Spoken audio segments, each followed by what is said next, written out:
I've just got one question, or really Hmm. rather two. Hmm. Have you been naughty or have you been nice? This is a matter of life or death. Because today we're talking about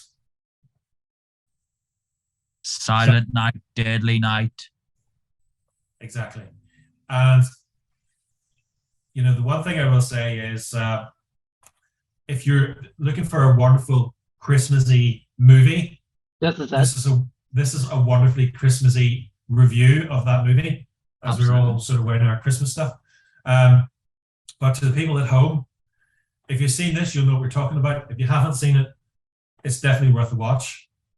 But we'll be back with that review and more in just a second.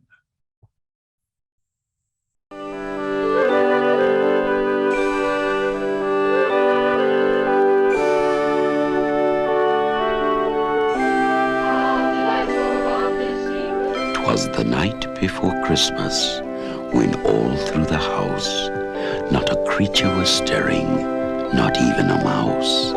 The stockings were hung by the chimney with care, in hopes that St. Nicholas soon would be there.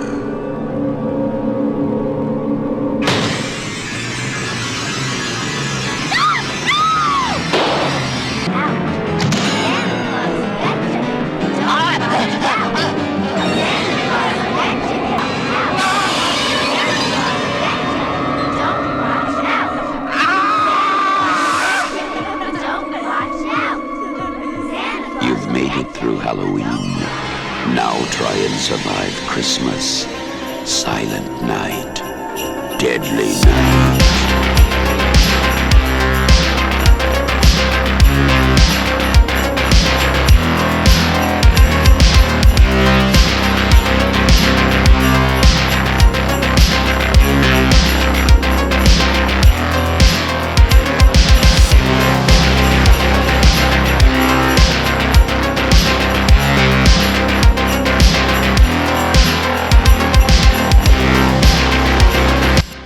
Yes, well, it's me, Johnny Porter, and today I'm joined by Joe Lennon. Hey guys. and Neil Stringer. Ian Mulder. so yeah, this is a 1984 horror movie. In case you hadn't guessed, and the one thing we were talking about was that it's not a big cast list. It's TV actors and not star-studded. Some of it seemed to be their first gig. But even that said, it's a very enjoyable watch. Obviously, if you enjoy horror movies, this is something that will tickle your fancy. There are a few Psycho Santa themed things out there, but there was a brand new one called Violent Night, which we also saw in the cinema, and I recommend that one as well. Obviously, this is more trauma related, but basically, I think it's definitely one that we would recommend. But apart from that, the film itself now, I don't recognize any of the producers myself. Ira Richard Barmack, Scott J. Schneid, people like that. But what I did find interesting was when they were looking for directors, one of the people they mentioned was Sam Raimi. So I would have enjoyed seeing his take on this. But there was one girl in there who has been in zombie films and things as well. She was the girl Denise. She's been in Night of the Living Dead and Night of Demons and stuff like that. So some people went on to do more horror related stuff. But what I was trying to get, let's say, yes, this was the information. So the film was released by TriStar Pictures on the 9th of November, 1984. And it received substantial controversy because the promotional material for it, and the content as well, obviously, but which featured the killer Santa Claus that we know about. In addition to receiving mixed reviews at the time, it was pulled from theaters a week after its release. However, it was a success during its opening week, grossing 2.5 million on a budget of 750,000. Since its release, it's developed a cult following and spawned a series consisting of 4 sequels, with the 4th and 5th installments having no connection to the original film, as well as a loose remake in 2012. And it says that there was a reboot planned for 2022, but as far as I can see, the only similar movie was that one I mentioned, Violent Night. And although yes, it's similar, it's in no way you could think it was a remake of it. Violent Night's more like Die Hard. Yeah, so Yeah. maybe there is another one coming for next year. Who knows? But so for obviously, Joe, you've seen this movie, but I take it Ian and Neil, have you seen it before? Any of you guys? No. Not the whole way through. Obviously, I've seen some of the infamous clips from the sequel, Saturday Night, Deadly Night Part 2, which features the brother. But it would be interesting to see some of the other movies just as a curiosity, but I don't necessarily know that it's one of those, maybe like us watching it, on like a watch party situation. I don't know if they're, by the sounds of it, they're not that good. But Ian, what were your impressions of it yourself? Like, did you have any idea of it going in? Not really. I had heard of it, but didn't really know what to expect. I think we watched the trailer a few weeks back, I guess. So, but I actually enjoyed it a lot more than I thought I would have. When I think of a Christmas movie, this isn't the sort of thing I normally think about. It's certainly not that feel-good, fuzzy, warm feeling movie, but I actually fairly enjoyed it. The acting sells it. Some of the shots sell it. The reaction shots of the characters. Some of the shots are creepy. Is really creepy. And then add on the music to that. The music just stepped it up a notch. It was fantastic. Also, some of the shots seem a bit more grainy than others. Is that intentional, or is it just because of the footage? Just for me, just looking at that, I think it could be a issue of whatever print they're using. Could be wrong, but the source material, I mean. So yeah, there was a point when he, when he was almost transforming into this sort of psycho Santa, it went very grainy. Yeah. No, perhaps that was intentional. I don't know. I'm not sure, but it, I could definitely see the difference. I thought maybe it was my internet or something, but no. No, I have a funny feeling because I've seen this with some of the cuts of the untouched Star Wars. There's like 35mm prints of varying quality, so people have mashed them all together to make one 35mm print. But some scenes are better quality than others, so I don't know. It's just guesswork. But if it was deliberate, it certainly we noticed it. Yeah, if it was deliberate, it was a very interesting time in the movie for it to go that way. Yeah. Maybe this film could be used to teach kids what happens if you are a naughty boy or girl. You're going to create a whole new generation of psycho Santas, Neil. Oh dear. Oh dear. We'll just punish you right now for that, Neil.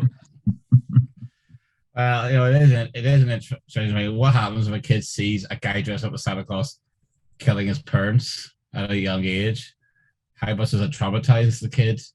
How much does that make you scared of Santa? I think it probably would make you scared of Santa. Yeah. Even especially with the granddad at the start, who is completely spaced out, and then all of a sudden just turns out, "Have you been a good boy? Have you been on it?" Frightened, terrifying the kid, and then when the parents come back, just put it in here. Why doesn't Grandpa say something? He doesn't hear us, honey. He doesn't even know we're here. Then what did we come for? Billy. I have your father's records, Mr. Chapman. We can review them in my office. Daddy and I are gonna be right back. Grandpa? Mom! What do you want her for? She can't help you. Nobody can. You know, Santa Claus. He brings presents to all good boys and girls. Your daddy told you that, didn't he? Well, I tell you something. Santa Claus only brings presents to them that's been good all year. To the ones that ain't done nothing naughty. Naughty. All the other ones. All the naughty ones. He punishes. What about you, boy? You've been good all year? But it was interesting the choices they made in the way that happened, because obviously, I mean, all joking aside, it's a horrific rape murder scene, you know, that happens in that. And obviously, when he sees two people having sex, you know, as the 8-year-old, and then they get punished for that. And then later on, the girl that he fancies in work is being attacked by another co-worker, you know, and that really like sets him off, doesn't it? Yeah. And then it seemed that the Mother Superior just punished him instead of trying to help him. There's one nun who was trying to encourage for this to be, you know, acknowledged, whereas the Mother Superior just seemed to want to punish him. Good nun, bad nun sort of thing, you know. Yeah. And the thing is, and sleazy nun. Yeah. And also, it was probably also adding to the anger that was building up with him, you know, because he's been told not to behave a certain way, but he can't help it because there was of trauma.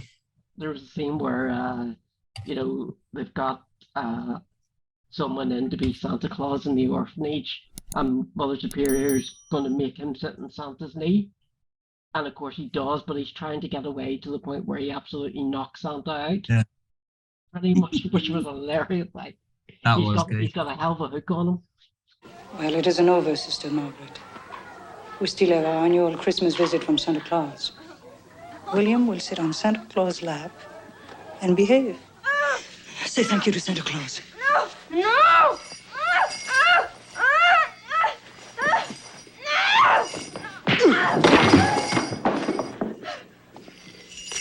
What the hell's wrong with that kid? Christmas is a time for goodwill. It's a time for generosity, for giving. And what we would like is 1,000 subscribers, and you can help us get there. We hope to have 1,000 subscribers in 2023. So you can help us by doing it right this moment if you haven't done so already. And if you have, we thank you so much. He's got it's kind of like PTSD in a way. Yeah, absolutely. Mm-hmm. That's exactly what it is, and I think that's how he played it. And you know, you can definitely see in his face, you know, during the sort of transformation, where his boss is making him sub for the out sick Santa. You know, so you know what's coming, but it's just the way they do it. You know, his face as the night goes on. You know, and then when he comes into the job, he seems very happy. He seems to be well adjusted, and then Christmas happens. See, that sort of it, and I do question the nun that was always trying to help him. Mm-hmm. Do you think that's a good place to put someone a couple of months before Christmas? Yeah. And also asking him to come outside and play with the kids, and that's when he saw the other nun shagging, and he got beaten for that, for leaving his room, even though the other nun said for him to come out. Also that Mother Superior was responsible for the injury of one Santa and the death of two. Santa, the you know, Father O'Brien, of course, and Billy, you know, in his guise of Santa. Mm-hmm. Absolutely. Yeah. I certainly think they were trying to send a message to the church, weren't they, in that movie? Interesting that the woman who played the Mother Superior, I remember Bjorn Vedic in an episode of DS9 who hung herself in protest against the Dominion occupation of DS9. So this, you know, this seems to be interesting. Empire to think about that because it was the one who played the most superior in that film. So you should watch that episode straight after then, so you see her get her comeuppance, right? Yeah. Lillian Chauvin, that's who that actress was that played the. Again, yeah, she played it very, very well. Yeah, she's the only one I actually recognized myself, you know. But there were several times I recognized a few people, but I couldn't tell you from where. I can only assume it was from just small television. Yeah. Bit parts, yeah. I mean, the budget, similar budget to another film I liked from that year, Night of the Comet, which, you know, $750,000, not even $1 million. That's a pretty small budget. And, you know, and obviously Night of the Comet had actors who are more well known for TV. I think, for me. Was any of you guys, you know, obviously there's a good part of the movie take place at the toy store. Were you guys like me looking at the shelves and remembering? Yeah, I was. The toys of that period and seeing things like, you know, the original Jabba the Hutt, Star Wars toys, and also I did get those for Christmas. You know, so I was looking around, seeing some of the other games as well they had there. Also, I didn't realize they had a Quillboard game. Never did I, but no. I should point out Ian's hat is the Grinch, but because it's green, it's kind of going in. Yeah, but Ian's is going in and out of a different dimension. I didn't think this through very well. Charles Sellier, it was interesting to me because he was responsible for the Grizzly Adams, you know, the book and the film and the TV series, you know, in the 80s and stuff. And I find it used to be something that we as a family would watch, and it's completely different, absolute polar opposite to this movie. The kind of tone of those films and whatnot. I thought this film, I know, you know, it was done in quite a serious way. I don't know what I was expecting, but I was expecting this to be, you know, so over the top it would almost be funny. But given the nature of the story, it certainly wasn't played that way, you know. No, and the thing is, the humor sort of came from, and I guess this is deliberate, you know, but because it's so bad, you know, when something's so traumatic, you kind of have to laugh, like dark humor. You know, I think the dark humor is very much present in this because obviously, you know, you with horrible rape scenes and PTSD, as we talked about, you know, it's done in a very interesting way where you're kind of enjoying the film, but the stuff that's happening is horrific. You know what I mean? And but it's not in a way that's unwatchable. I find sometimes with some horror films, they just go out and out. You know, I like this has got at least the filmmaker's trying to say something on screen with the actions that he's doing, that they all have different meanings. Whereas I think a lot of films, more recent ones, you know, just are all about the gore. And maybe there's a little bit of story, but the one thing I think about this is it's a very solid story. It's a very solid case, actually, you know, for someone to break down, because you go back to their childhood, their parents were killed in a horrific way, and they're triggered by, you know, the most wonderful time of the year, as they call it, quote, you know.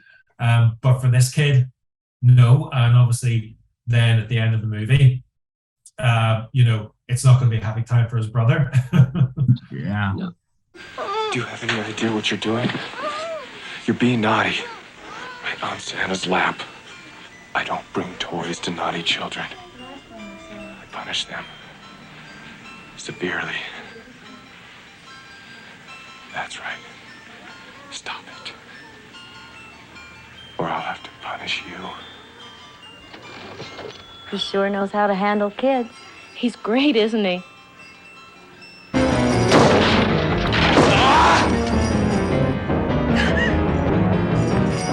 Punished! Punished! Punished! It's everything you want in a Christmas movie, I think. But I think it was interesting too that the producer at the time was taking on film pitches from the public, and this came from a short story originally, and they brought in the writers, you know, to expand it.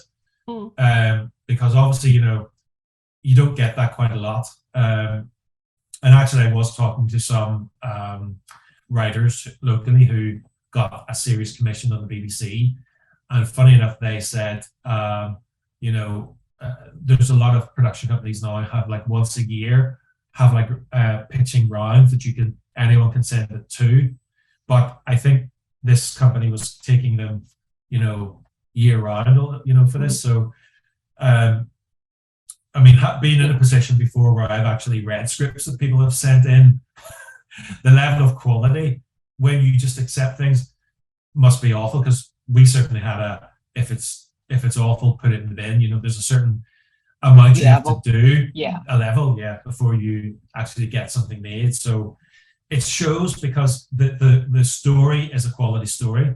That's what I think. It really is. It is. I can't answer for the other films. No, like everything, it probably became, let's milk this for as much as we can get out of it. Right, Joe, you've seen the sequels. What are they like? Yeah, you're not missing much. Well, I've told you what 2's like, and then 3. I think it's after 3, or it is 3, that they abandon the whole Christmas thing entirely. They go off on their own tangents. And then I think it's the 5th one. You have Mickey Rooney as the evil toy maker. I mean, it'd be worth it just for that, wouldn't it? It would. Might be. They asked him to appear in this one, and he was outright disgusted. And he said, "Why would I do a film that shows harm to children?" So it's ironic that 10, 11 years later, that he's in the 5th one. He was happy to dress up like an Asian man in Breakfast at Tiffany's, mind you. Oh yeah, and do a dodgy accent. Money must be paid, Yeah. So, but no, there would be fun to watch. As you say, Johnny, over a watch party, it would be fun. Okay. Yeah, but this is probably top of the barrel. This one. Okay. Right. We know where our expectations should be. Yeah. I mean, I think I know what scene I would look forward to watching. Number 2 is the Garbage Day. Just for you, Neil, instead of you saying that scene, I'm going to edit that in. And this time, Garbage Day! he's going to get it. Garbage Day! But I just think they obviously put a lot of thought into this in the way that they used Christmas music as well, because, it was like a juxtaposition of what was happening versus what the music was trying to portray. Let's face it. Do you not think Santa Claus, is a creepy concept anyway? You take the song "Santa Claus is coming to town." He's, if he just changed the tone and said like it's here, he's checking his list. He's checking the trace. He's going to find out who's naughty and who's nice. You can make it. Does sound like a very creepy song when he actually do it in that tone. And he does ask someone that people, have you been naughty or nice?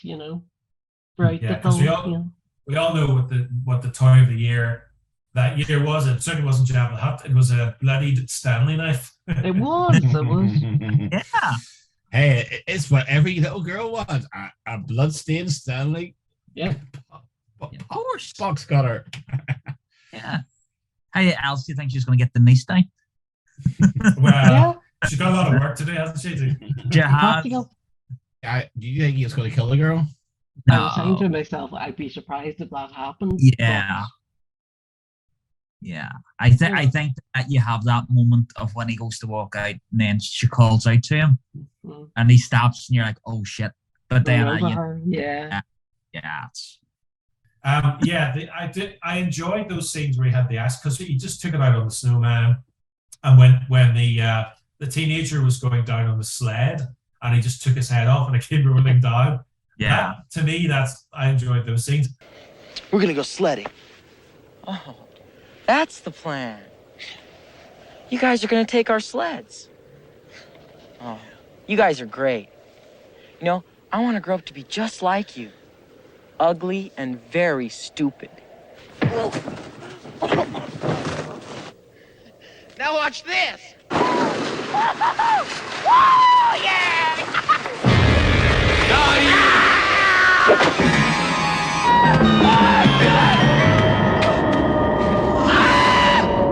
And I love the the manager of the shop when he's closed up and he says it's 7 o'clock and it's time to get shit faced.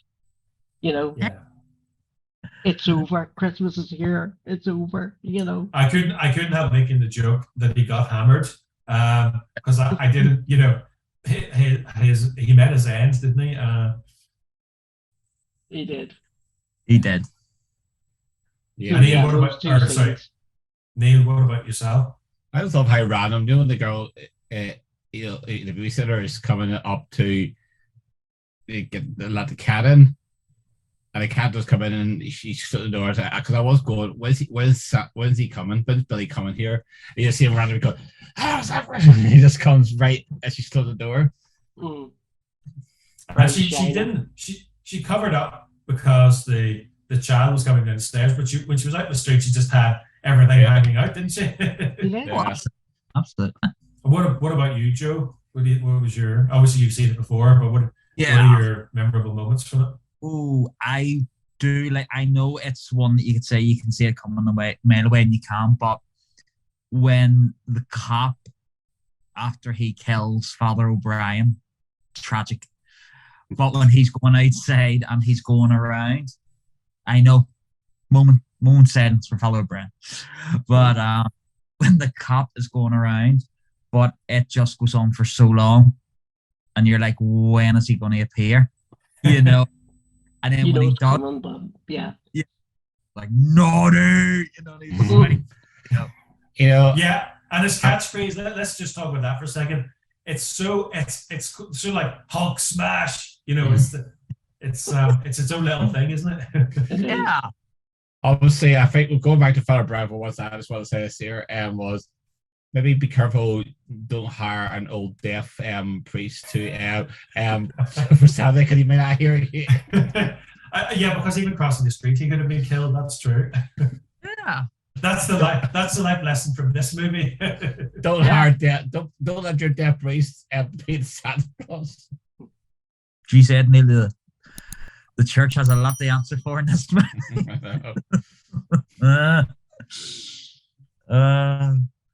But they were making comment about how the church and violence, go together, because we're sitting here, criticizing a movie, and people did criticize it back then. That where we're critiquing it rather than criticizing it, but you know what I mean. It's this idea that Santa, man of good, is suddenly a figure of hate, evil, and inflicting violence on people, and yet. For years, people trusted in the church. Now, I will say, yes, the Catholic Church is prominent and it's featured in this film, but it isn't the only church that has done this. But certainly, it's the most prominent, and it is a case of beating the lesson into people. Now, when I was at school, if I wore the wrong trainers, I used to get whacked with a great big stick, and the Mother Superior was using a belt there. And, it is one of those things, like back when this film was made, that would have been happening to me. And it's kind of interesting, that that particular violence she was beating him because through no fault of his own. He went down, he was invited down, and he left his room, and he was able to spy on another nun having sex, and but because he left his room, he got a beating, and then they strapped him to his bed. I mean, that is horrendous. So you're saying, well, having a Santa being evil, is scary for kids, but for real, the violence against children in the Catholic Church and other things, was a real thing. So it's just, I find it interesting, in a movie like this, that the focus is meant to be, Santa is evil, but it's a result of trauma from supposedly good Christian nuns, so it actually is more of a deep film than you might think. Because I said it, as I said earlier, I think the fact that they made him try to encourage him to repress it rather than actually deal with it, played a part in this here, because most times, after a certain age, when kids learn the Santa isn't real, you think that he'd grow out of it saying, oh, it wasn't Santa, it was just a man dressed up as Santa, when you realize Santa doesn't exist, but he still had his thing, the trauma of Santa Claus been buried in. It's actually the physical embodiment of Santa is what it is. It's not it's not actually Santa himself, but that's how he was able to be. It's the image.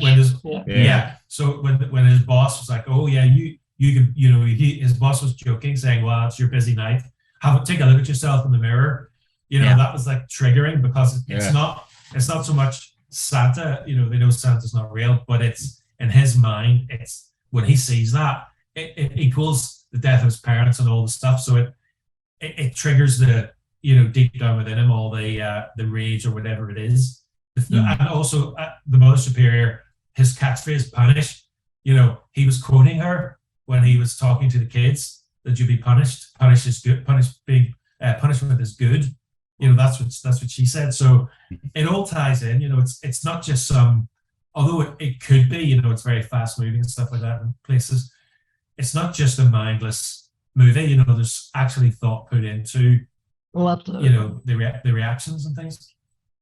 And I must say, Violent Night, which is the new film that we saw as well. I guarantee you that's going to be a classic. No, it's not going to be on BBC One at 5:00 in the evening, definitely.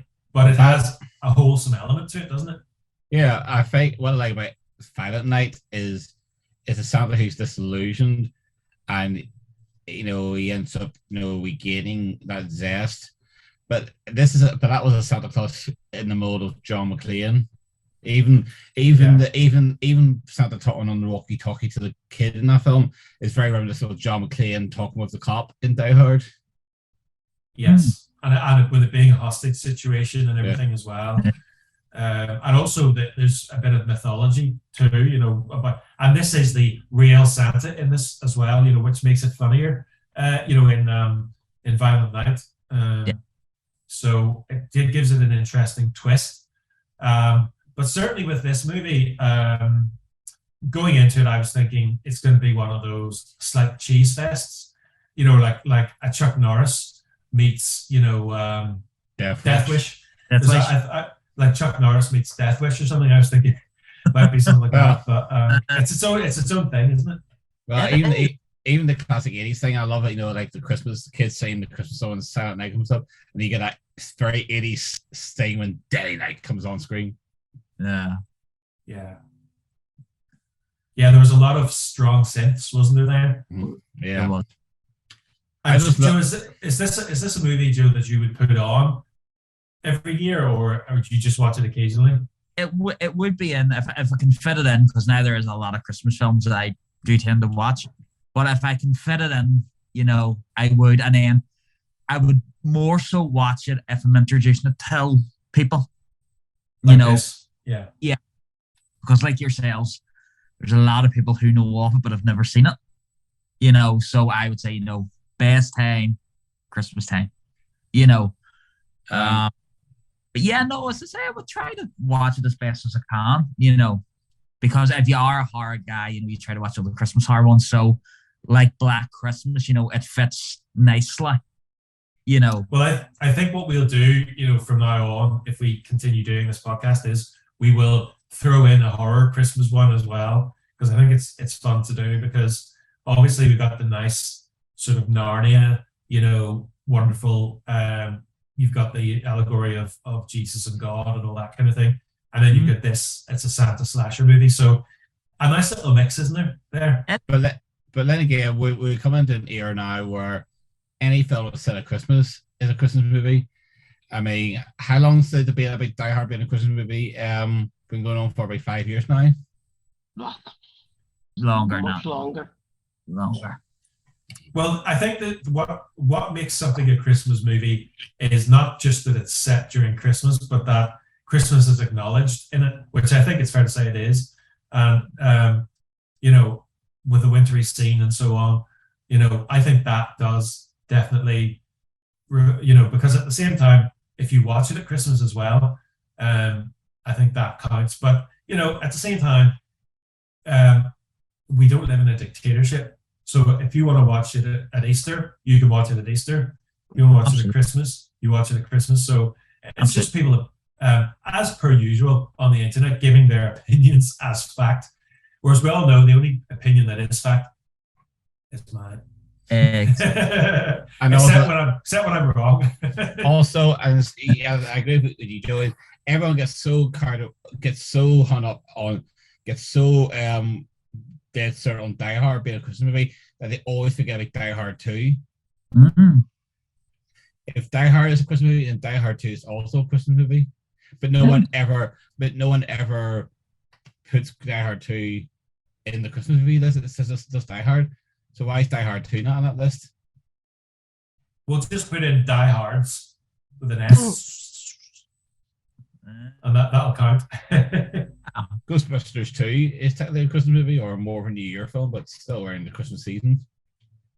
Yeah, there was something else I was watching, and somebody said they didn't realize it was a Christmas movie. Like, was it? You know, Leaf was a Christmas. No, but yeah, because if they do put a Christmas element in it, I do think you can consider it like a Christmas movie, definitely. Obviously, there are holiday movies which are all about the Christmas, you know, which are a step up. I mean, Planes, Trains, and Automobiles is more of a Thanksgiving film than a Christmas movie, isn't it? Yeah, but it's still that sort of time of year, you know. I was saying you could still watch that as a Christmas movie, but yeah, the actual holiday that they're celebrating is Thanksgiving. But you know, it's. I think if you worry too much about where the movie's set, like people do, they get upset about these things. You're missing the point. It's a good movie. Doesn't matter what time of year you watch it. Now, if you want to get into a Christmassy mood, I don't necessarily think Die Hard is going to do that. But if you watch something like Scrooged or, you know, Vacation, yeah, or even Trading Places, which I usually watch, or any of those films, there's no reason why you can't watch Die Hard along with those. Yeah, and I certainly don't think it's the sort of movie that gets you in the Christmas mood. Die Hard, you know, I'll give them that. I think Gremlins gets you in a Christmas mood as well. Yeah, that's another example. Yeah. But yeah, I mean, so it's a fun concept to watch a horror movie at Christmas. It's not something I've done really before, so I thought it would be interesting to, obviously the likes of Gremlins and things, but for the podcast, you know, we haven't done this, so you know, it'd be good to sort of keep up the tradition of doing that. Well, as long as we don't do Hallmark Christmas movies, Johnny, I think that's the we draw the line there. We draw the line there. Well, why don't we, if someone has been stupid enough, interested enough to watch this whole podcast and listen to this whole podcast, put in the comments section if you think we should do Hallmark movies, because you know, why should we enjoy ourselves when we're doing these things? Yeah, no idea why. Because obviously, you know, we shouldn't enjoy ourselves because we're making so much money at it. I mean, absolutely. Oh my God! I mean, I'm like Scrooge McDuck. I can just swim in the coins in the back garden. It really hurt, wouldn't it? Well, my coins aren't real money, actually. To be honest with you, they're just paper coins that YouTube sent to me that I could print out. But you know. But then again, would you watch I Bought a Vampire Motorcycle for if you were getting paid for it? Absolutely. Yeah, but he would have to be paid a lot. You know, I would have sit, if it was me and I was paying him, I'd be sitting there with a blank check going with a pencil. Is that enough? And he'll be going, no. Is that enough? I'll be there all day. He'd be good. He'd be doing his Brucey, you know, higher, you know. lower, no, higher.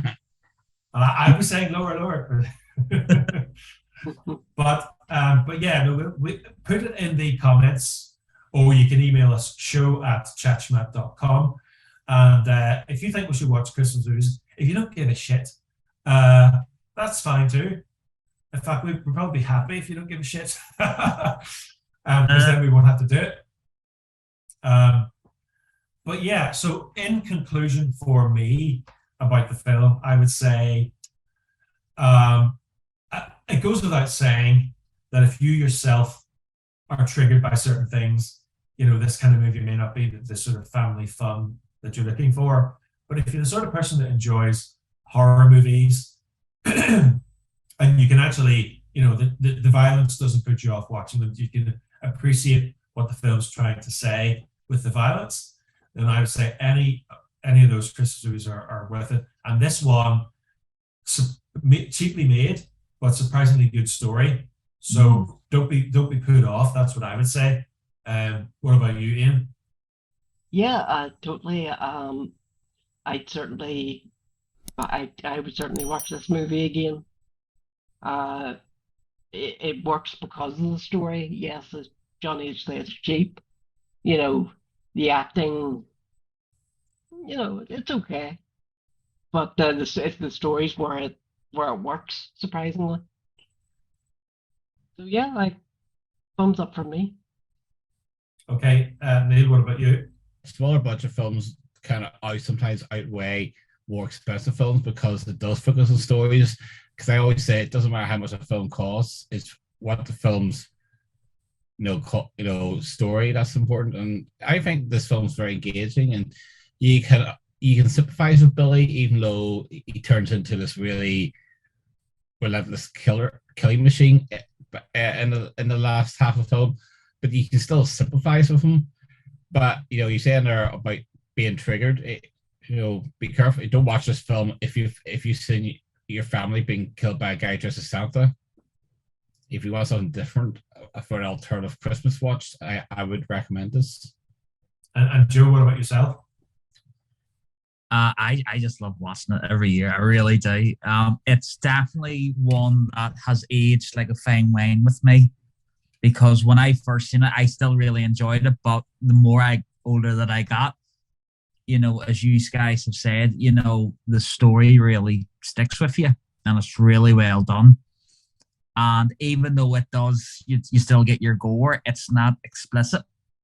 You know what I mean? Yeah, you get the guy's head and stuff, but that's to satisfy the gorehounds, But it's a story that it makes you think in certain places, and as I say, it's the best out of the series because it just goes, and not even the chance to go down, just falls, And the best horror films is more about the scares, the setups, not the gore. So it's more a case of when's he going to show up, where is he? It's not about the gore. Sometimes they forget about the scares because you're not scared. It's the jump scares. It's where it's the killer. It's the jumps that make horror. The atmosphere.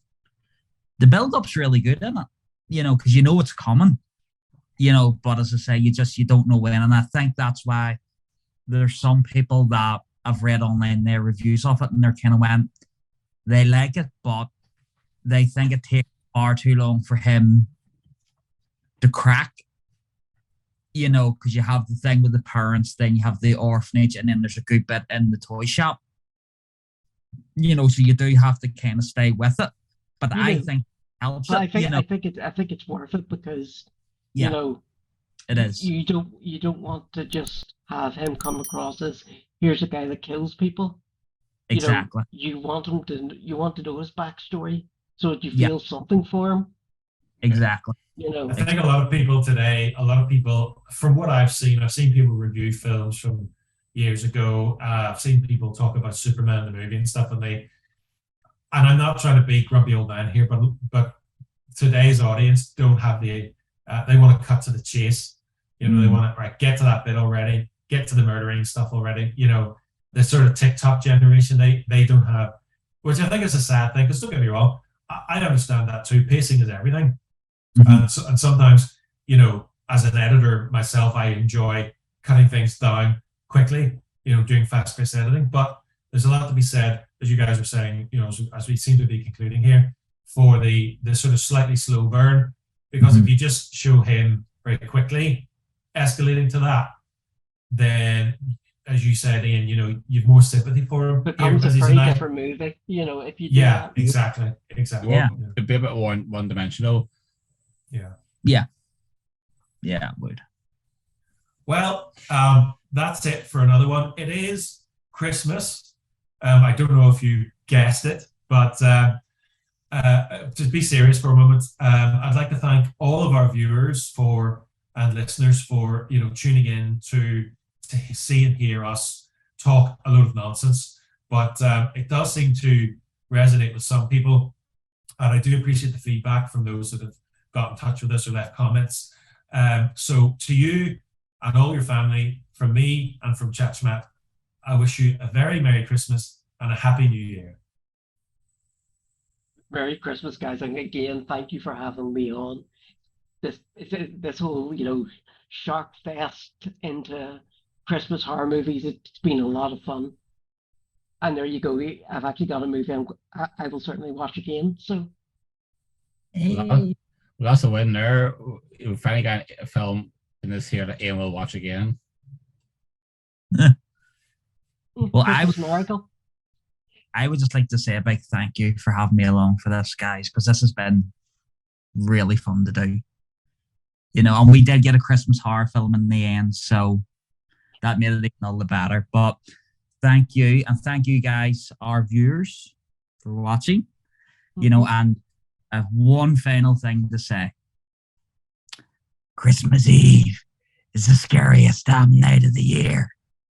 I hope you all have been nice this year and that you have a Merry Christmas and a Happy New Year. Don't be naughty. Punish! Punish! You did have to be punished there. That was good. That was good, Neil. Very concise. Bye. Bye. Thanks, everybody. Bye, guys. Bye. But you know, when he does wield an axe. Did you just burp over me talking? Sorry. Did you hear that? You do realize we're going to have to edit this? Yeah, you know, this is the professionalism. You know. Jesus Christ.